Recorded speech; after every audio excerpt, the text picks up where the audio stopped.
chef de l'État a pesi ba promesse ya ndenge nini pona mboka oyo. Aussi longtemps yemoko a pesi confiance na Nzambe te eloko ko se réaliser te. Le bilan sera toujours négatif. Ok, nango musika te. Ata zana ba millions de millions bo bangate, il finira toujours par tomber parce qu'il ne connaît pas Dieu. Le Dieu de Congo s'est élevé. Ton Dieu s'est élevé. Donc quand Dieu s'élève, il apporte les changements. C'est pour dire à la lumière d'apparaître. En me regardant, est-ce que vous pouvez dire merci à Dieu pour les changements? Vous ne m'avez pas fait peur. Ce n'est pas que non ndebo bande ko lukanga na bala et bon éviter côté la bassin na nzamba lolenge wana pour à chaque fois bozota la bango besoin produire maboko likolo na bango, vous recevez la malédiction. Vous voulez même pas que muto yeba ke na musali na nzambe. Na lataki d'abord bizarre. Sotalinga ondimate. Na cause et puis na moment où ba benga bato ba yesika na église ba telema na telema. Abonnez-vous sur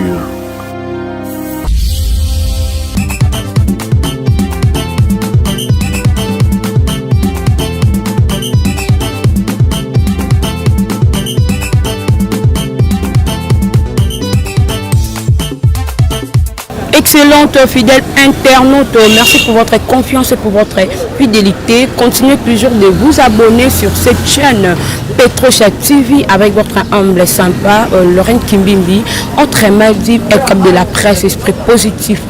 Un grand merci à Dieu, si je vis c'est grâce à lui et pourquoi pas tous ceux qui me soutiennent moralement, spirituellement. Là je vois directement mon pasteur Joseph Kabenge, le babi, l'homme de 3 points. Un grand merci à Djogo Kevin Monama, autre Madi Makambo et sans oublier aussi Bluetooth le nécessaire et Motona Yambo. Merci à toi mon réalisateur Balobi et Jeanne Babi Moubala Mwindu. Sur le monde à la belle image bouée, c'est grâce à mon réalisateur. Un grand merci aussi à mon boss Shadrach Poutou Balobi Papa Moko Asolo la Kabia.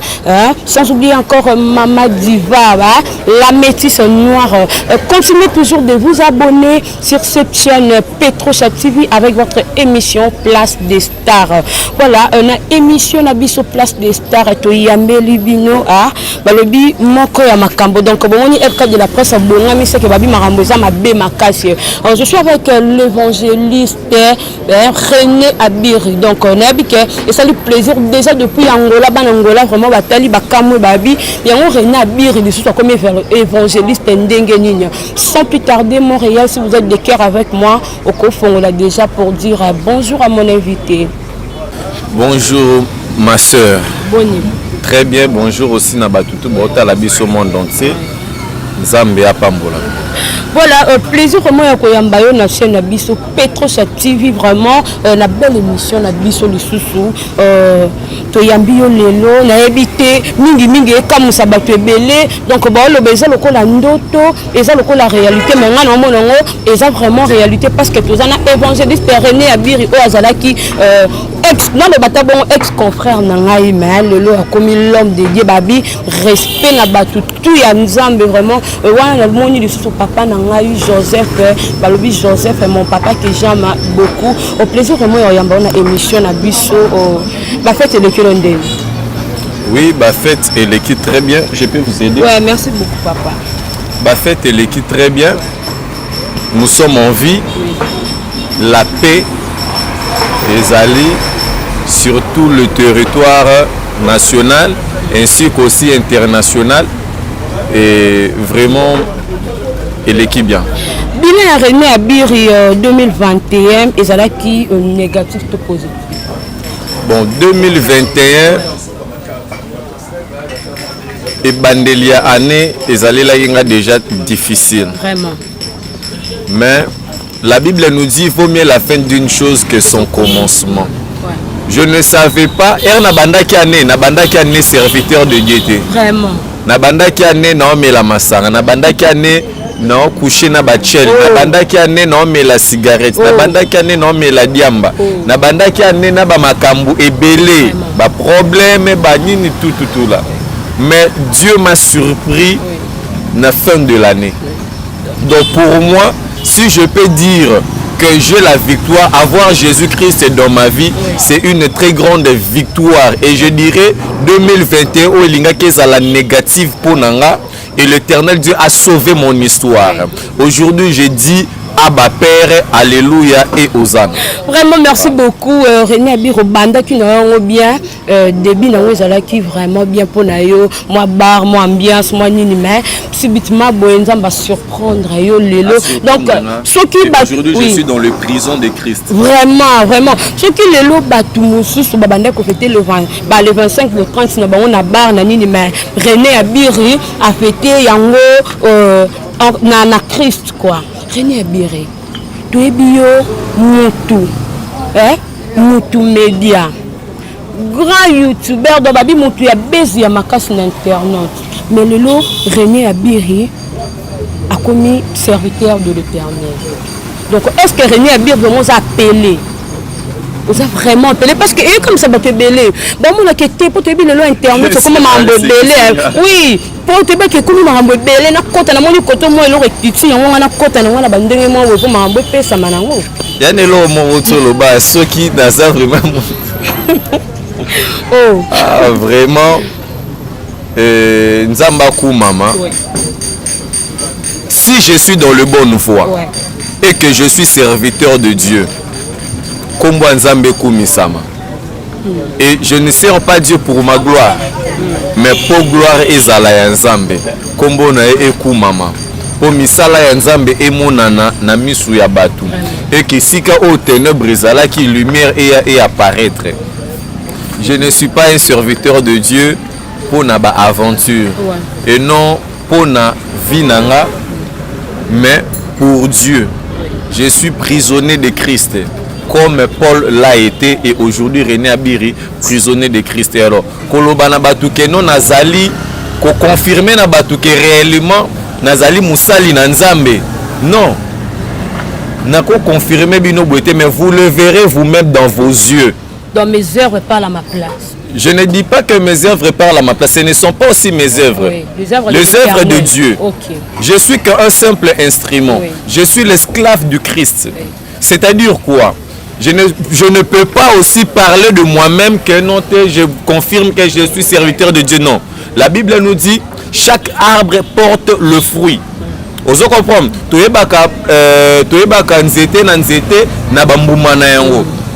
Et alors, je viens au nom de l'Éternel qui m'a envoyé, à qui je suis son serviteur. Et alors, Moussala ya Nzambe nde komonana et vous allez le témoigner vous-même. Voilà, merci beaucoup René Abiri. Le monde comme moi ben ozongi lango vraiment René Abiri. Et l'eau konini vraiment et poussé le lot René Abiri a commencé à Nzambe. Ce n'est ni poussé par des hommes, ni poussé par des gens ou par l'envie ou par quoi, je ne sais pas si quoi dire là. Mais c'est poussé par l'Esprit de Dieu que les hommes ont parlé de Christ. C'est poussé par le Saint-Esprit. De moi-même, je ne peux pas. Vous savez combien de fois je me suis fait battu. Je suis né serviteur de Dieu. Je suis né un envoyé de Dieu. Vraiment. Nakima qui appelle Yanzambe. Combien des efforts, est-ce que vous savez qu'il y a des serviteurs de Dieu qui quittaient Bamboka ya Poto Bazoya Awa na Congo pour me chercher, pour me dire retourne dans l'œuvre de Dieu. Oh. Dieu envoyait des serviteurs de Dieu jour et nuit. Et Dieu parlait aussi aux gens, aux autres. Non, il dit le roi témoignage. Récemment, à l'église Moko, na bikota ba Ipen. Na mibombi, na lataki tellement bizarre. Na kene po na oluka ke église Moko ezala na kotara. Na sambeli Nzambe, na bimi na ngai. Sikoyo, na mibombaki. Je ne voulais même pas que Mouta yebake na musali na Nzambe. Na lataki d'abord bizarre. Sotalinga ondimate. Na cause et puis na moment où ba benga bato ba yesika na église ba telema, na telema pété. Mais le prophète qui était là, Nzamba ebisiye. Celui-ci c'est mon serviteur. Et il a parlé, les gens qui étaient là, Bayoka Ndenge, témoignage Ndenge, faire espoir. Bayoka qui témoignage Ndenge Nzamba Bande Koloba. Et ça que non, Naebisa qui prophète, le Messie est en vie. Sinon, lorsqu'on sert Dieu dans la vérité, il y a la lumière de Dieu qui nous éclaire. Et la Bible nous dit, la main de Dieu était avec Joseph. Oui. Et Dieu a fait prospérer tout ce que Joseph tenait dans ses mains.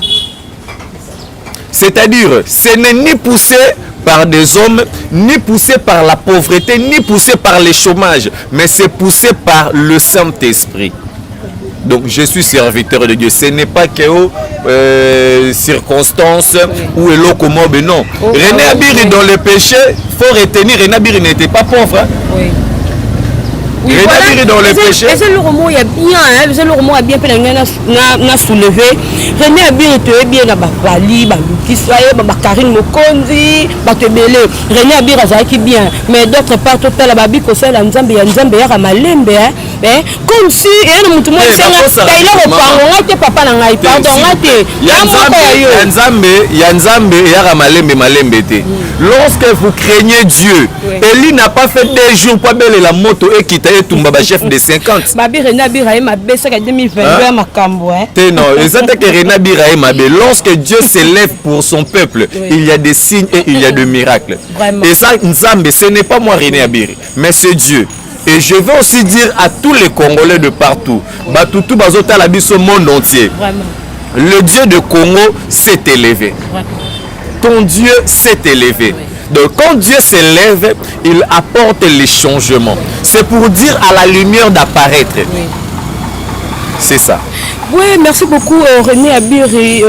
Tant que René Abiri azaki na mokili to benga bon na terme de babenga vraiment azaki na mo ba position ebele kokota na bonzambe mingi okoma prévu na mambo ebele parce que to comme mona lelo omona mutu moko boye aseli makamba nzamba aseli suka na ngwa komika mo eta lobité na koma na luka na koma na ngata ko créer ba base na ngana ba ndenge na ngai je sais pas ce qui René Abiri pe akoyela makambo wana ko créer habiter na sambeli na lobby na monika ke ba otsango kate ngapena ko motourner na ba film ngapena ko motourner bino ba évangéliste pardon de na lobby bongo bino ba pasteur ko ba évangéliste boza pona ko lokota ba âme oyo baza perdu ko ramener bango sikoyo bino moko to ebite soki conseil nini bo pesa to ebite soki pas René Abiri to ko moi conseil parce que oyo moko wuti na monde wuti na équipe nationale wuti na baluzi bango mais oyesu na kasa bitumba makaso oye bango. Je connais la souffrance du péché. Naebi souffrance. Naebi pasi wana ya mutu soka zo vivre na kati ya masumu. Kotambola na ba avion, kozala na bambongo, ko coucher na ba fille, kotambola na impudicité, ivrognerie ainsi de suite. Eza vite. Nayebi souffrance na kati ya masumu. Nayebi pasi wana, nayebi ndenge mutanyo kama mutu soka azo sumuka, azo sala mabe ata ba pese $1000. OK, na musika te. OK, na musika te. Ata zala ba millions de millions bo banga te. Il finira toujours par tomber parce qu'il ne connaît pas Dieu. Tu dois connaître Dieu dans ta vie. Avec ta richesse, tu dois connaître Dieu. Na kitoko no yede, c'est-à-dire quoi? Botika ba maramba ba bezo, gauche, droite, c'est tout. Bozali ko se salir ba réputation, ba image inutilement. C'est ça un conseil, retournez tous à Dieu. Donc c'est ça. Voilà, merci. Là, ça fait plaisir à mettre à l'aigri, à Misko Balobi depuis le Bumbashi. Et sans oublier encore Balobi, le grand chanteur maître, Balobi chanteur maître, Reddy, le grand animateur. Évangéliste René Abiri, est-ce que déjà ça la repentance yomoko et puis on dit ma pe ko senga bolimbisi ko senga pe bandeko ozo kisa mitema po oza pe na batu oyo pe nozo kisa mitema na bango pe ko ça la repentance il faut na yebo lobango na media soki na liaki na yawa na media na liaki musu pe tango za ka na monde wana po te ba monde je ne sers pas Dieu pour des hommes. Oui. Je sers Dieu pour sa gloire. Ouais. Je sers Dieu pour sa gloire. Je ne sers pas Dieu pour des hommes, ni pour être vu des hommes. Oui. Non, luka batuba mona ngate. Mais non, luka nde gloire ya Nzambe ezala imposer na vie ya mutu. Nana besoin gloire ya Nzambe ezala imposer na kati ya mboka oyo. Donc c'est ça. Donc que René Abiru c'est ça le chemin de la croix. Oui. Qui peut venir parler de la part de Dieu sans pourtant passer par là? Non, on ne brûle pas les étapes. Donc c'est-à-dire que Etalinga Nzambe. Donc c'est ça. Même Fena Batouana, malgré ça mitema. Non, na batutu oyo nazoki sa mitema na bango. Oyo na blessa bango. Kotala kande bazotala ngai aujourd'hui là, René Abir est frère dans le Seigneur. Bazana et Sengo Makasi. Batali balobi non réellement Dieu l'a pardonné. Je cherche le pardon de Dieu et non le pardon des hommes. Parce que le cœur de l'homme ezali rempli na makambu mabe ya makasi. Muto oyebiso na limbisio. Mais au fond kati na ya salinine alimbisio te. Mais or les gens oublient. Le christianisme est assis sur le pardon. En me regardant, est-ce que vous pouvez dire merci à Dieu pour les changements? Vous ne m'avez pas fait peur. Ce n'est pas que non ndebo bande ko lukanga na ba la police na ba criminel bazotambula butumo pona ko lukanga que non de bangisinga te. C'est que boyebi René Abir te. René Abir abanga kate. Oh. Ouais, René Abir abanga kate. Qu'est-ce que banga te? C'est-à-dire quoi? Non, il y a que Dieu. Vraiment. Il y a que Dieu qui est avec moi. Vraiment. Il y a que Dieu qui est avec moi. Oui. Donc c'est-à-dire quoi? Na bande konyo surtout oyo bayebi ke na blessa bango, oui. Na bebisa ba image na bango, ba réputation na bango ainsi de suite, je leur présente pardon. Et bah c'est un pardon à médiaté. Mais sinon si Dieu me permet et que n'a eu occasion, il y a beaucoup de temps de Toko solo là, je leur présenterai mon excuse. Mais je ne vais pas le présenter dans la télé. À la télé, c'est l'hypocrisie. Voilà, merci, un grand merci à l'apôtre Sévérine Balobi, papa, respect belé à l'homme de Dieu. René Abir tozo koba ko bakaka na makambo na biso. René Abir yo moko uta na monde yango bima par rapport ya ba vidéo ozo circuler vraiment na internet komona ke ba nidité na biso zo bima beaucoup plus libanda, ya ba pasteur, ya ba ex-collègue na yo na benga bongo. Okolo bani pona on to éviter ça ba signe ya temps de la fin ton dernier. Temps de la fin, vous souhaitez en côté. Oui. Mais vous priez de la manière à ce que Nzambe a changé décision. Vraiment. Et ce que tu priez, Nzambe na bosolo, ba moment ya passe, ya minyoko, et quoi arriver. Et alors, bandeko oyo bazali ko publier ba nudité et tout. Le corps de l'homme, c'est le temple de Saint-Esprit. L'homme doit protéger son corps. Aujourd'hui, mais faut faire très attention. Monde des ténèbres et sopi esprit à impudicité makasi na monde. En plus, monde de commission sévère. Oui. Et sopi esprit à impudicité moko makasi. Maman ozalaka mobali no na ndaku bondela. Papa ozalaka na mwasi no na ndaku bondela. Do molimo wana ekobimisa basi na kati ba mabala. Molimo wana ekobimisa ba mibali na kati ba mabala. Esprit ya impudicité ba sotengo makasi na mokili. C'est-à-dire que ezala na ba de tous les races. Ceux qui prier, nde ozali épargner, ozali sauver. Donc bandeko bazali ko publier ba nudité na bango ainsi de suite, ba mususu ezali ba compte à rendre, mais si d'autres bongisa etamboleli na biso. Basali na Nzambe, vous le savez bien dans la Bible, il est écrit que l'évêque doit être irréprochable. Donc un serviteur de Dieu doit être irréprochable. C'est-à-dire c'est-à-dire qu'on doit fournir vraiment des efforts de veiller sur ce qu'on dit, sur Etambole Linabiso, sur Elate Linabiso, on doit vraiment veiller sur ça. De la manière à ce que tous à la scandale pour le peuple de Dieu. Sauver un âme. Et ça passe. C'est difficile. C'est difficile. Il y a que Taï Moutouliloba Loba Moutataila Lobité, Natiki, Nalandine Zela Nzambe. Ce n'est pas facile. Ce travail difficile.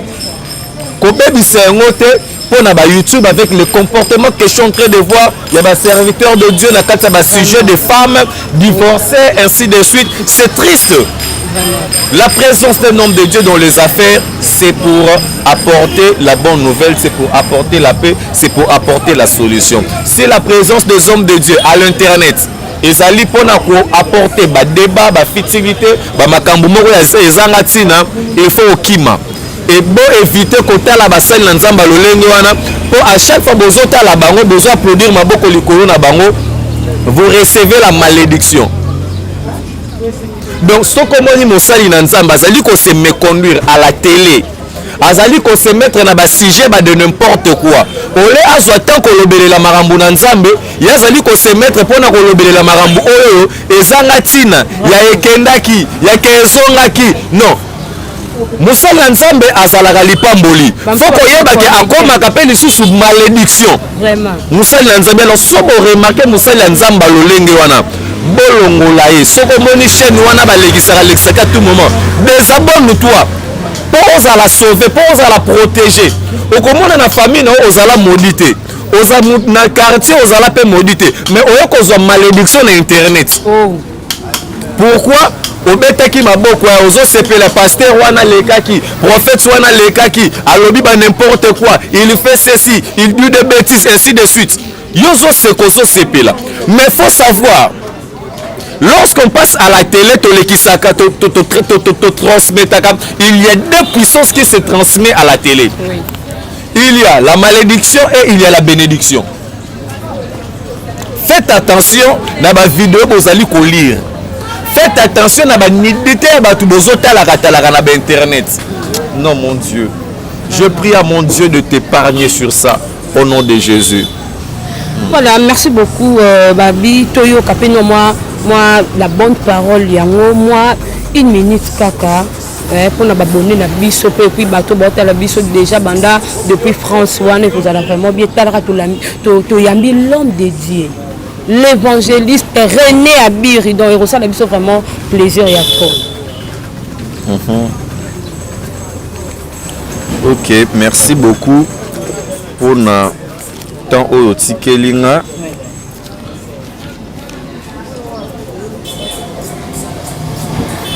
Merci beaucoup, vraiment. Ok, je parle sur l'embuscade. L'embuscade diabolique. Embuscade diabolique. Ma vie à Batou Ebele, monde des ténèbres et embuscade bango. Embuscade, c'est-à-dire quoi? Une surprise, quelque chose qui t'arrive en surprise. Et là, comment on va dire, c'est-à-dire, brusquement, une sortie brusquement, une attaque brusquement. C'est ça, donc c'est-à-dire une attaque brusquement. Oh, dans embuscade, embuscade diabolique. Une attaque brusquement. Ma vie à Batou Ebele et subir ma attaque brusquement. Ma embuscade, monde des ténèbres, embuscade vie à Moutou. Et donc c'est-à-dire embuscade, monde des ténèbres et surprendre aussi Moussala à Moutou Bande pour avancer bien. Mais comme il y a un niveau le monde des ténèbres surtout qu'ici et surprendre embuscade, embuscade basala rango Moutou mon côté. Embuscade basala rango batu bazata soit à 4 5 babimele en embuscade. Je peux te prendre un exemple. Vous marchez la nuit aux Ozonganda où vous avez votre sac peut-être qui contient ton téléphone, ton argent ainsi de suite. Okutani na bakulu na nzela yo moni bango te mais bango baza ko batama na mulili. Ba surprendre babimele lio ba bot de ça dit que soko monaki bango na musika mele osali nini olinga ki o se faire épargner. Mais lokola ozape la miso ko mona bango te ba surprendre yo ba boto lui au sac. C'est ça ce qui se fait dans la spiritualité. Ozomona vie ya mutu na se na mukili monde des ténèbres et surprendre ye donc c'est mutazo lela nzambe ane oyo na bandaki yango bien to koma na le 15 janvier mobali ya kufi monde des ténèbres esali nini esali attaque ozomona mutu abimaki na ndaku bien atiki bana laki keno na ke koluka mbongo akoma na kobe mutu keye accident ezuye embuscade diabolique ozomona mutu ake na hôpital po abota. Non, je m'adresse à quelqu'un, je le sens parce que je le sens.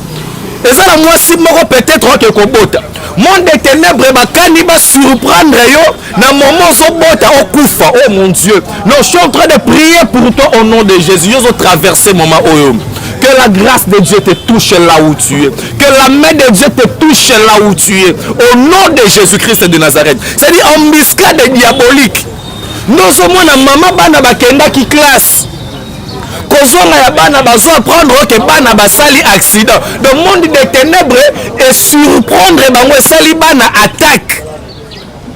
Non, bien-aimés dans le Seigneur, nous devrons chercher Dieu dans nos vies. L'attaque. Voilà pourquoi ma soeur, mon frère, prends aussi la décision là où tu es. Ozo sala attaque spirituelle. Monde des ténèbres, batu oyo balokaka vi na yo, batu oyo bakangaka vi na yo. Azala azawap, azala bazala Kongo, bazala bazala poto, bazala bazali wapi. Tozo surprendre bango. Tokotanga Bible. Monde des ténèbres, il faut ba sutuka. Déjà tokota ki na kasa temple na bango. To bandi ko buka, to bandi ko bebisa. C'est ça la Bible. La Bible nous dit dans le livre de 1 Samuel chapitre 15, jusqu'à la ville d'Amalek, et mis une embuscade dans la vallée. 1 Samuel chapitre 15 verset 5. Saoul marchait jusqu'à la ville d'Amalek et mit une embuscade dans la vallée. Qu'est-ce qui s'est passé dans cette histoire? La Bible nous dit Dieu se souvient de ce qu'a fait Amalek. Oh mon Dieu. Batebele basarana na maloba nzambe. Est-ce que vous ndima mutu loboko ekatana toko prier pe loboko eboti? Oui. Ozondima ke mutu misezo monate, on peut aussi prier Dieu au nom de Jésus. Ouais. S'il vous plaît, mi super mutu emoni. Non ndima ko. Mutukutana ba trompe ke menzamba sali grâce. Amen. Mutukuta lobi ke ngande na boye na zala na sida menzamba épargner nga longo nga na ngope na normal. Amen. Vraiment. En Amen. Tout cas, donc sinon embuscade. La Bible nous dit Dieu se souvient de ce qu'a fait Amalek. Vraiment. Bien aimé, ce n'est pas facile. Amalek oh nzamba se souvenir na bango pourquoi? Et un peuple na Israël bazo bima na boumbu na Égypte. Bible ezotalisaka la biso na mokanda na Exode bitumba liboso bakutanaki na yango ezalaki banani ba Amalek. Ba Amalek batelemaki comme blocage pour combattre peuple na Israël pour bakoma na destination na bango te. Maintenant, après plusieurs générations, l'Éternel Dieu s'est rappelé. Dieu se souvient. Nzambe akanisi. Bien-aimé, bongi setamboleli na yo. Il arrivera un moment. Voilà pourquoi la Bible dit l'homme aura récolté ce qu'il a semé. Vous comprenez? L'homme va récolter que ce qu'il avait semé. Ici, Dieu se souvient d'Amalek. Dieu aujourd'hui peut se souvenir de ton mal. Bongi setamboleli na yo. Amalek oyo bazalaki problème pour Israël, mais Dieu se souvient du mal. Nzamba tindi Saoul alobi Saoul kende boma ba Amalek otika mutu moko te en vie. Dieu se souvient d'Amalek. Ezala mutu mususu ba combattre vie na yo depuis bo mwana. Tata leki wana bundisa depuis bo mwana. Yo ta mususu po yebi na ote. Obosala na yo pe. Maintenant, je viens te dire, l'Éternel Dieu se souvient d'Amalek. Amalek eza banani bandoko bakulukaka komba na vie na yo. Bato bakombataka yo. Je viens te dire que l'Éternel Dieu s'est rappelé d'eux. Et il te donne cet ordre. Tu vas leur détruire de la prière. Tu vas faire une forte prière. Je te laisse ce sujet. Priez. En embuscade. La Bible nous dit Saoul créa une embuscade. Nakati yaba Amalek. Abibela libango na brusquement mbala moko bandi koboma, c'est-à-dire que quelque chose qui ne vient, qui n'a pas été préparé, un combat qui n'a pas été préparé. Waouh. Vraiment, je t'invite à surprendre le monde de ténèbres. Amen. Fléchis tes genoux. Belela nzambe. Moto na nzambe na kaya banguna na kaya monde de ténèbres. Ba cercueil o ba préparé. bazozela yo mpo okota non bakokota bango moko okoprie obeleli moto na nzambe osala attaque sans recul beleme zwa kanda molimo prie banyokoli yo mingi babundisi yo mingi banyokoli mabota no mingi batutu bakobota mais pourquoi yo bota te nyonso ezokanga mabota na yo nyonso ezozangisa ndaku na yo kimia ozosala attaque embuscade batata mwonso balaka na Kinshasa basutuka na kati ya banzungu na bango wana obimeleli bango Amen. Vraiment merci beaucoup babi soto bito continuer babi ba rema ba makambo robima ya dégâts vraiment et là vraiment on a déjà parlé na bino pe ba tout ba vraiment libaku ya Rolanda biso bozwa vraiment ba part na bino évangéliste René Abiri tu habité aux sambela l'église ya batuto yo moko pe déjà aux encadré déjà banana yo ya molimo. Merci beaucoup, merci pour la question. René Abiri nazo diriger groupe d'intercession internationale où ezali na mission évangélique et de libération. Amen. Donc mission évangélique et de la libération. Alors église kombo nango église de Jésus-Christ. Mission évangélique de la libération. Alors la minute oyo makoki ezate pour na kozwa espace donc pour na kozwa espace ndeko oyo azali na espace akoko benga na numéro oyo plus 243 82 030 88 80. Vous avez un espace, vous voulez donner à Dieu tout ça les nzambe kombo na nzambe tombwama batu ba vivre ba mona loboko ya nzambe, ça sera une très bonne chose. Donc c'est ça. Donc je suis en train de me battre nzamba sunga kokangisa ba documents pour l'église tout là. Donc c'est ça. Voilà, merci beaucoup. Comme nous sommes vraiment dans cette émission, chaque rendez-vous nanga ezalaka chaque première lundi à mois. Oui. Vous avez besoin de voir la main de Dieu dans votre vie. Ne ratez pas. Venez chaque première lundi à mois. Naza na ngomba ya étonnance. Donc mois où ya février ezali le 7. Donc thème ezali le fournisseur. Chaque mois ezana thème na yango. Et alors je me prépare ce qui nzamba sungi na ba possibilité nazo linga na salle na organiser campagne d'évangélisation ya munene na terrain Njili Sainte-Thérèse. Et alors ezo senga il faut que louer terrain, il faut qu'on ait autorisation dans l'état, il faut podium, il faut sonorisation, bah instrument tout au sengaka, évangélisation, communication, tout ça ça demande de l'argent. Et alors na mututu o Nzambe asimbi na motema, il veut soutenir l'évangile. Ebele ba pesi ba mbongo na banganga ozuno pe lokote. Ebele ba kanise ke grand maître azobatela ye. Liwa pe koti pe bomi ya kufi grand maître azawapi. Ma soeur, mon frère, apprenez à investir dans l'œuvre de Dieu. Et alors nazali ko se préparer na ngo pour na 9e mois. 9e mois ya année où il y a la 10e édition pour le groupe d'intercession internationale. Dieu m'a dit cette année azana besoin ba âme.